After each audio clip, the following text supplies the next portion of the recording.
ನಮಸ್ಕಾರ ವೀಕ್ಷಕರೇ, ಸಮತಾ ನ್ಯೂಸ್ ಕನ್ನಡಕ್ಕೆ ಸ್ವಾಗತ.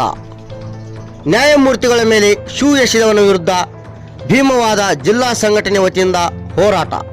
ಹೌದು ವೀಕ್ಷಕರೇ, ಸುಪ್ರೀಂ ಕೋರ್ಟ್ ಮುಖ್ಯ ನ್ಯಾಯಮೂರ್ತಿಗಳಾದ BR ಗವಾಯಿ ಅವರ ಮೇಲೆ ಶೂ ಎಸೆದವನ ಮೇಲೆ ಸೂಕ್ತ ಕ್ರಮ ಜರುಗಿಸುವಂತೆ DC ಕಚೇರಿಗೆ ಮನವಿ ಸಲ್ಲಿಸಿದರು.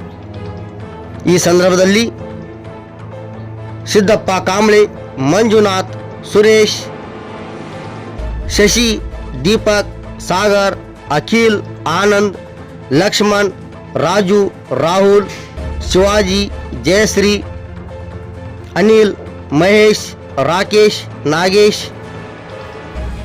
ರಾಮ, ಸುರೇಶ್, ಆನಂದ್, ಶಾಂತೇಶ್, ಮಹಾದೇವ, ಸಂತೋಷ್ ಕಾಂಬ್ಳೆ ಹೀಗೆ ಅನೇಕ ಮುಖಂಡರು ಉಪಸ್ಥಿತರಿದ್ದರು.